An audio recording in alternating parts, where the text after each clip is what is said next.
Assalamualaikum warahmatullahi wabarakatuh. Alhamdulillah, alhamdulillahi wa syukurillah. Asyhadu alla ilaha illallah wa asyhadu anna Muhammad Rasulullah. Allahumma sholli ala sayyidina Muhammad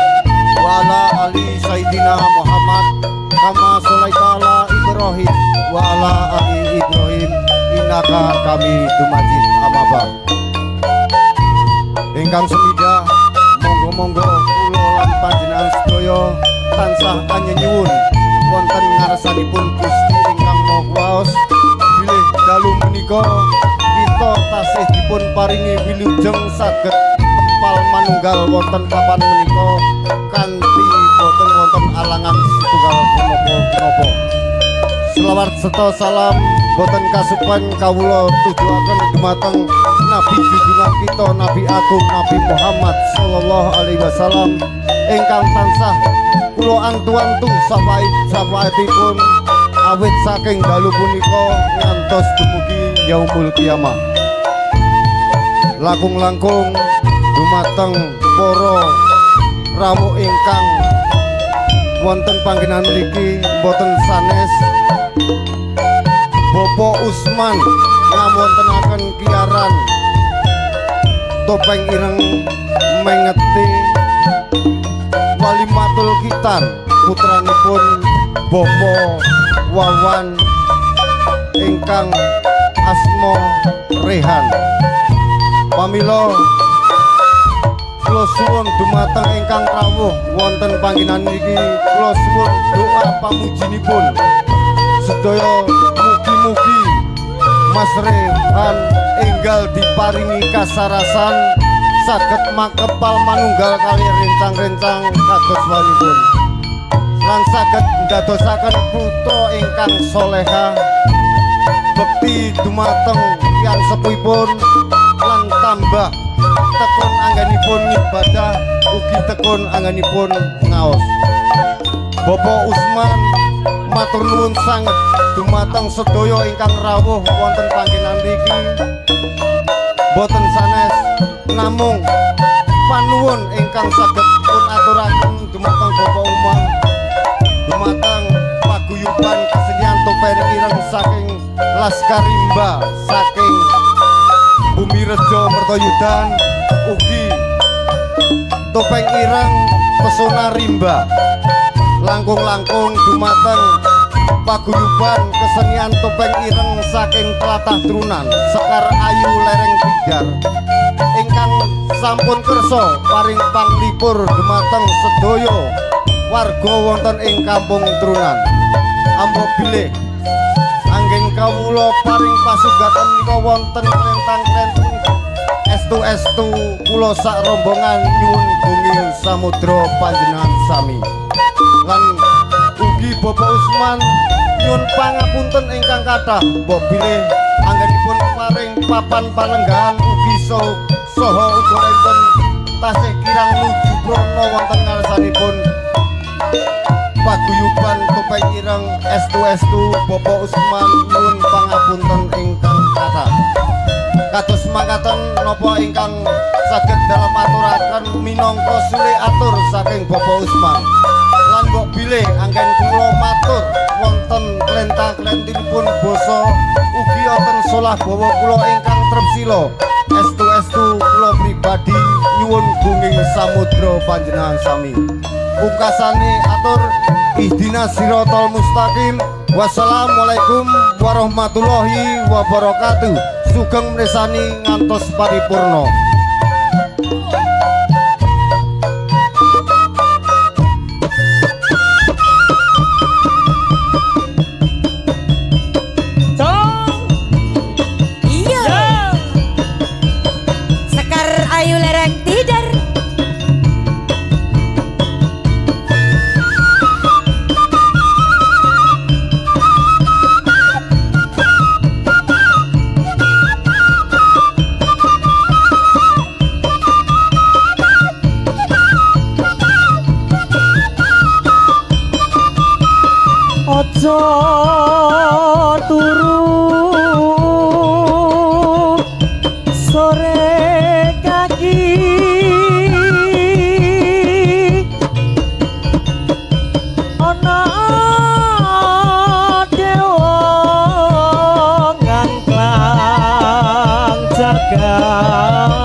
Bogor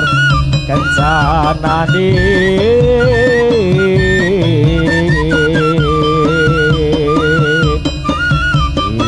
isine donga tetulah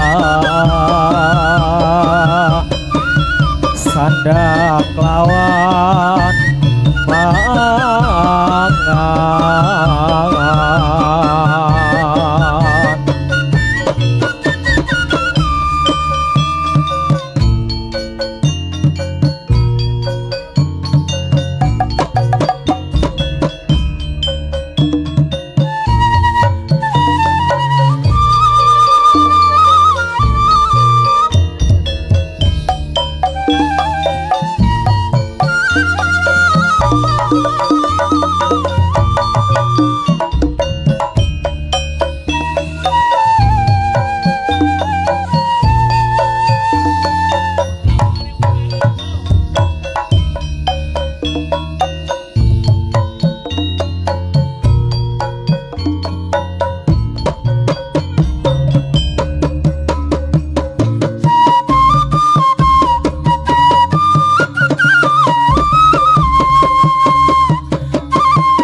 Podo kegamelan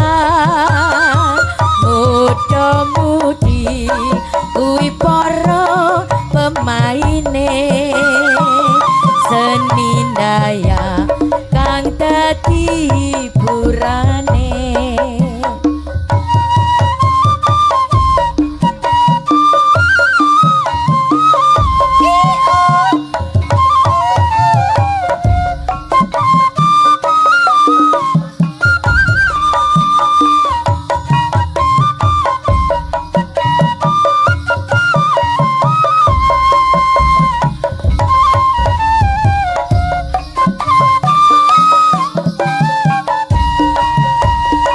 Bapak Santo sing dadi pimpinane,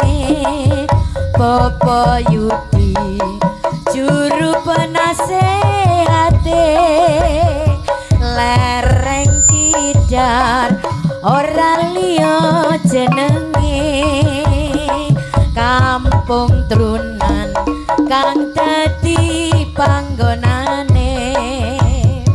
Mula kanca ayo padha nglestarekke kabudayan sing dadi ciri khase. Muga-muga apa to sing dikarepke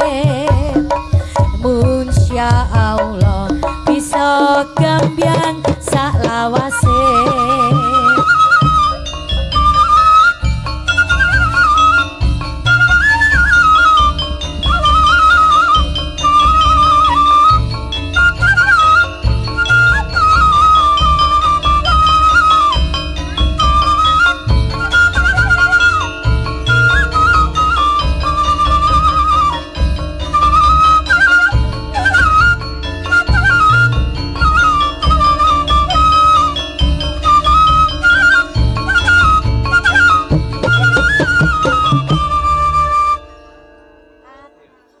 Atur sugeng dumateng samya dateng amresani padha kula wujud semeng melang-melang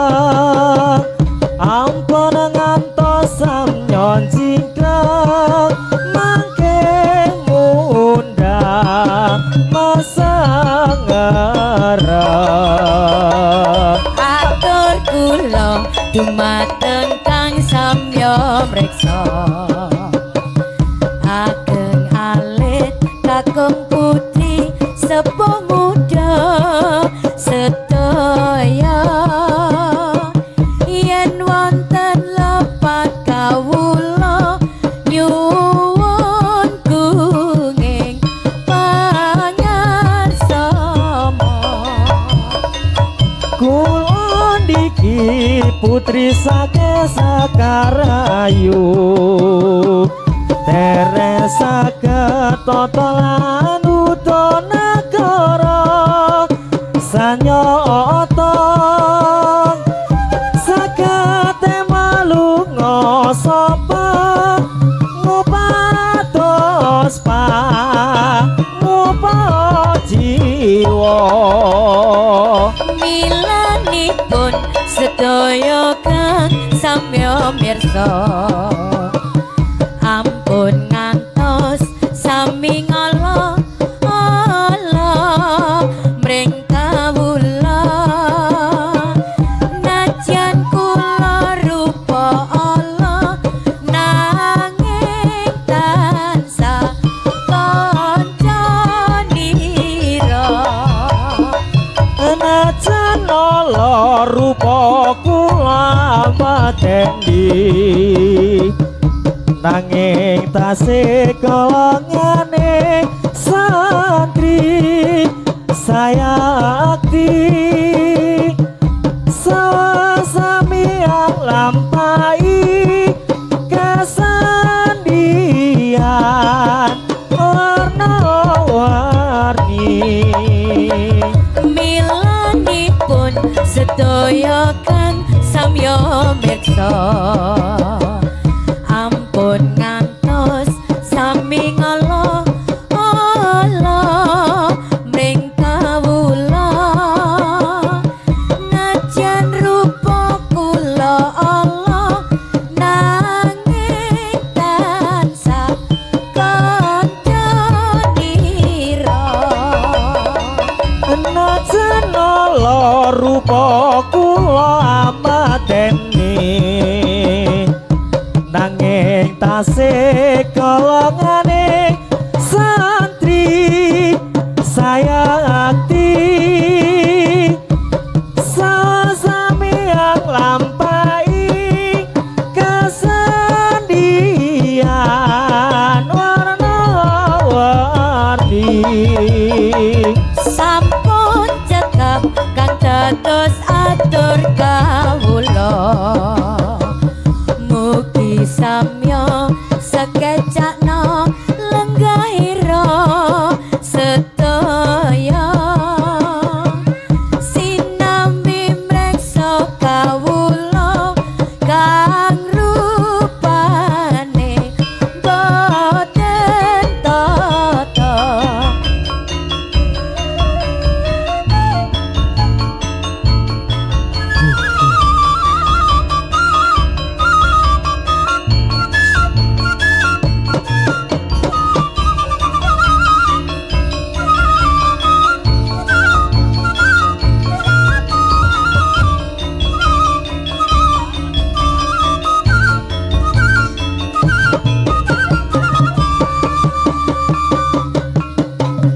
Mas apa wis lali sliramu dek semono yen dolan karo aku pancen wis suwe ra tau ketemu wis sak mestine lali aku wong saiki ketemu jogetan tetembangan karo aku tadi yo tombo kangenku kangenmu bali eling nalika iku sepi rasane tumien ucul dhewe nglangut terus eling kancane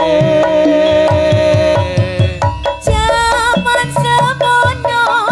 yen dolan rame-rame guyub rukun seneng atine Diselang alit ali-ali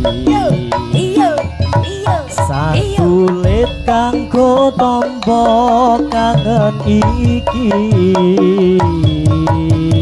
Pasasan mimpi turung puto tangi Rasa kangen wis bisa mari Mas apa wis lali sliramu Dek semono yen dolan karo aku Pancen wis suwe ra tau ketemu Wis sak mestine lali aku Cik mumpung saiki ketemu Jogetan tetembangan karo aku Dadi yo tonggo kangenku Bali eling nalika iku Sepi rasane waktu biyen ucul dhewe nglangut terus eling kancane jaman semono yen dolan rame-rame guyub rukun seneng atine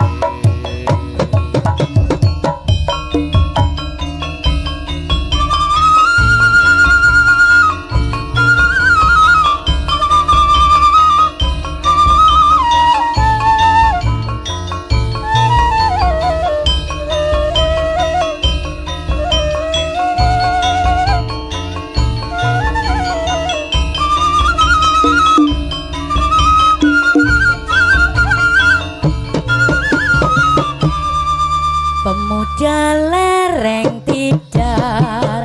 seni saking trunan Uri-uri seni budaya Jawa perayaan iki yang besar sekali untuk meringati pentase dalu niki mila kula niki wagetuki mriki sebab ditimbali kalian panitia mriki perlu arah-arah kanggone hiburan supaya neta kasar bisa aman ayo para kanca padha suka-suka supaya gembira kancane pamudi najan rupa kewan melu perayaan anggeng rame kenalu niki ana hiburan mila para rawuh kakung saha putri bersama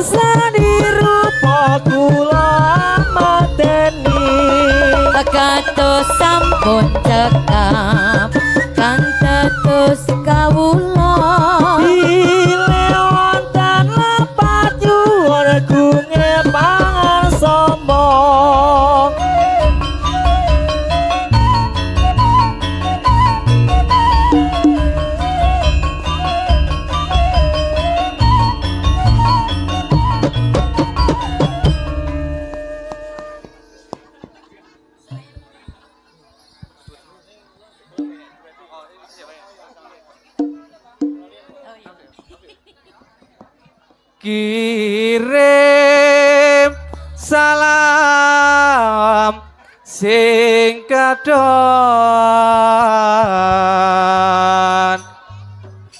kanggo Dinda sing tak sayang.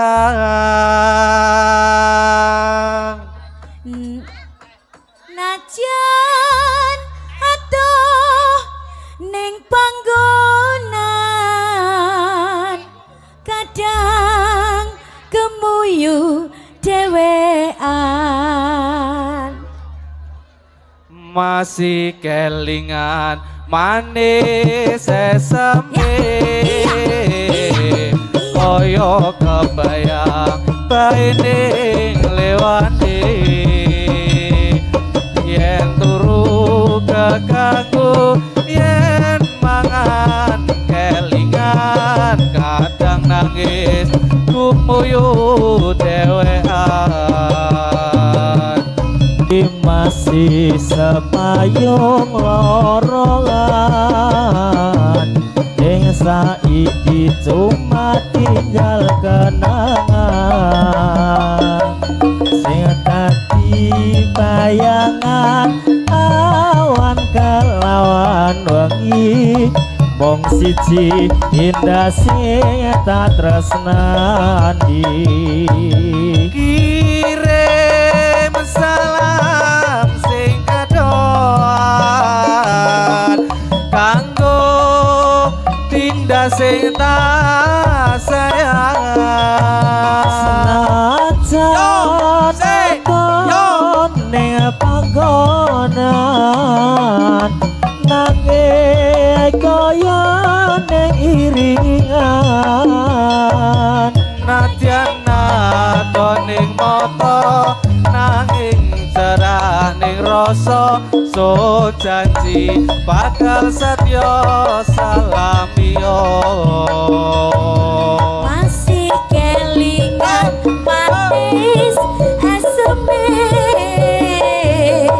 kaya terbayang baik ning matane yen turu keganggu yen mangan kelingan kadang nangis gemuyu dhewean wingi masih sapayong lororan ning saiki cuma tinggal kenangan sing dadi bayangan awan kelawan bengi mung siji Dinda sing tak tresnani kirim salam sing kadon kanggo Dinda sing tak sayang nadyan ning panggonan nanging kaya ning iringan senada ning mata nanging karening ati so janji bakal setya salamiyo kirim salam sing kadon kanggo Dinda sing tak sayang nadyan ning panggonan kaya nyanding ning iringan najan nato ing mata nanging terteng ati so janji bakal setya nganteni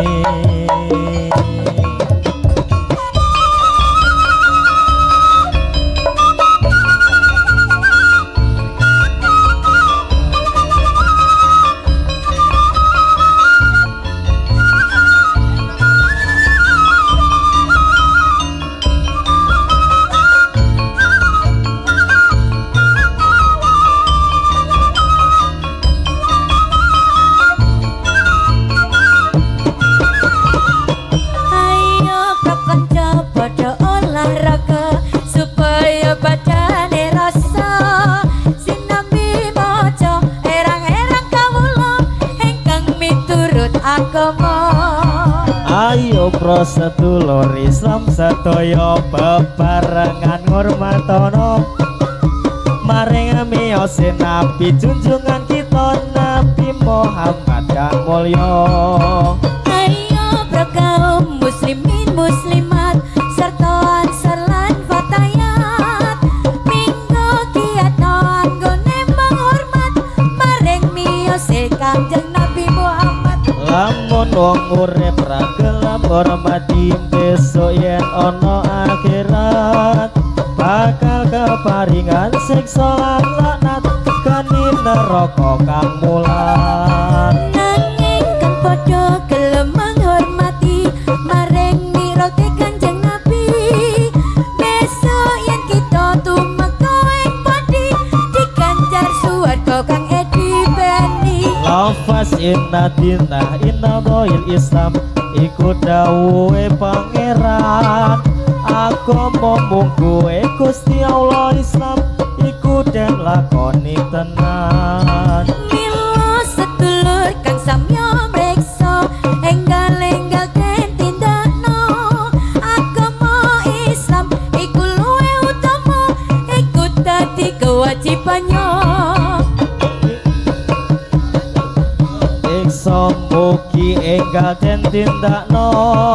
agama Islam ingkang luwih utama iku dadi kewajibannya.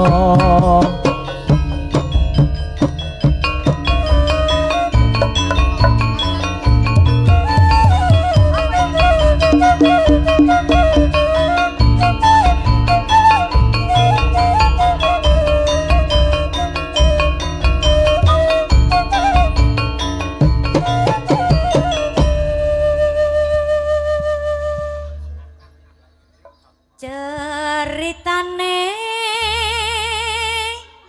wayang Jawi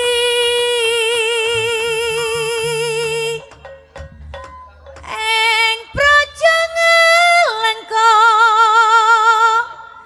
diraja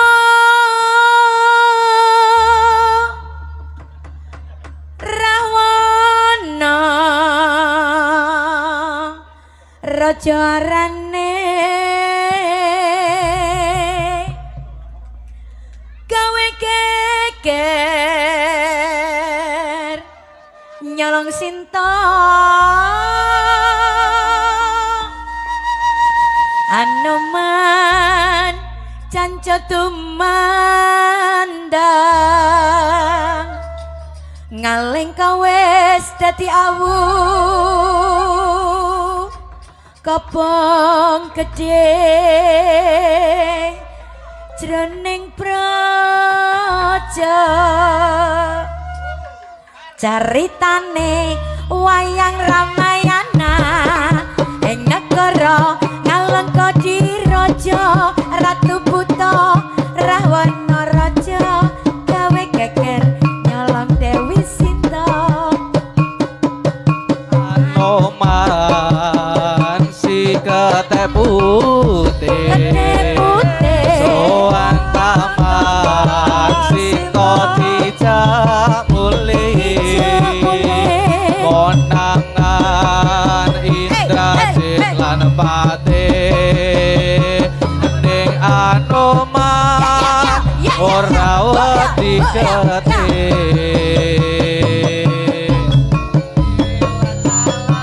Ngalengka diobong oke melong aai padha paten domlong omah gedhe kapong dadi areng dadi dosa muka dadi kereng-kereng. Yo wae ya yo wae yo wae ya yo wae. Ceritane wayang Ramayana ing negara Ngalengka diraja Ratu Buta Rahwana raja gawe tolong Dewi Sinta Anoman si kodak putih putih Sowan taman Sinta dijak boleh Aku nangan Indrajit lan Patih Ning Anoman ora wedi gede Ela dalang ngalang kotiopo Togok melong wae padha paten doblo Omah gede kabeh dadi ara dosa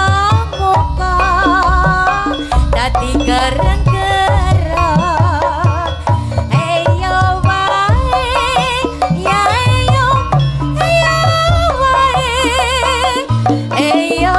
wae ya eyo wae Yo yo Sekar Ayu Lereng Tidar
Demikianlah Bapak Putri Rodat Putri